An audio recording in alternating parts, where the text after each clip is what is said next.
There's such a fascination with the bloodlines and the genealogy of kings and going down through this line.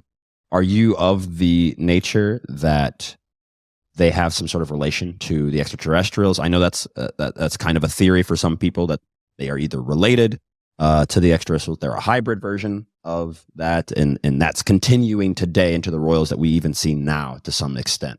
What are your thoughts on that? Well, the Sumerian answer to the question is very interesting, because the Sumerian story is that there was a long time when our human ancestors were governed by non-human beings. And then you have the crossover king Gilgamesh, who is part human, part sky people.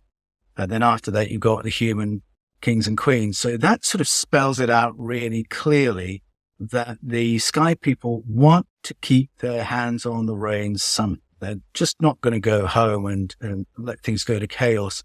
It's a little bit like, I think, what we do when we invade each other's countries, where we go in and initially we have to be there with visible force. We have to overpower the country with our military and with our navy.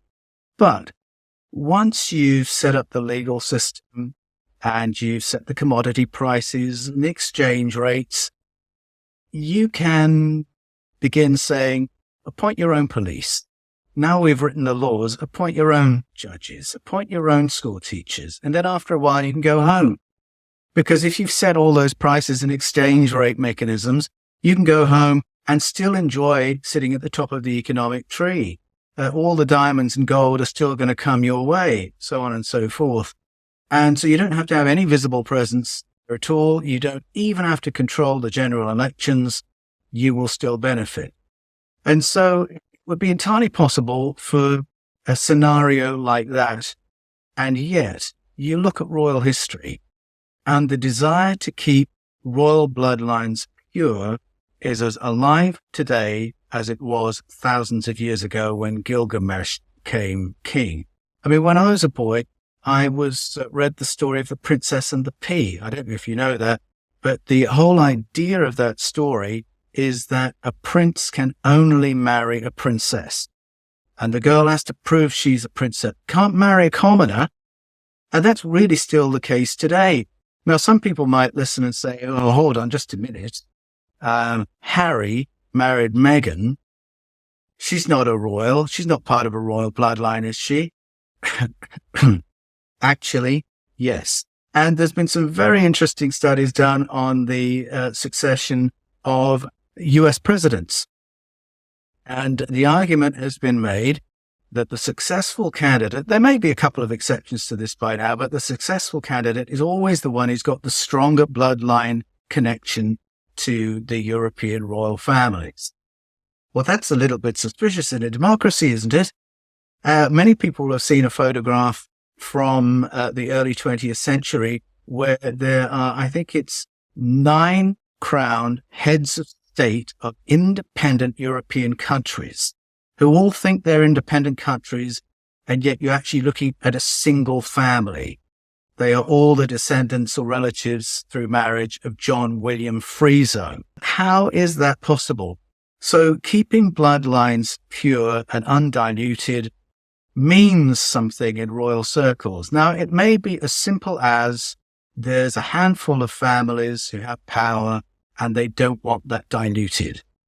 But you put that alongside the stories of the handover from E.T. to human kings, I think there's something there. You can find it in African story as well. The story of the Oba handing over to the Ojisu. You'll hear that from the Yoruba and the Edo people. It's the same thing. E.T. kings hand over to human kings, but it has to be the right human kings. And as I mentioned earlier in the Bible, you've got Yahweh who gets forced to hand over the chains of office to a human successor, to Saul. But you read the stories that follow, and he's still defining foreign policy for as long as there's still monarchy among the Hebrew people. So I think that's a long answer to your short question. But yes, I think the influences are still there. I think that we've not been left entirely on our own. And there's a reason the families who run things want to keep power. There's an amazing book, Who Runs Britain? Friends in High Places by Jeremy Paxman. Now, Jeremy Paxman worked for the BBC for 25 years. He was the front man for Newsnight, the top news program in Britain, really.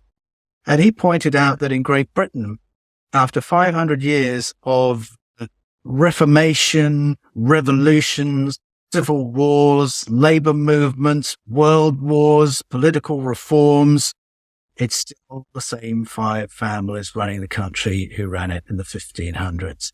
So the persistence of old powers is something to be wondered at.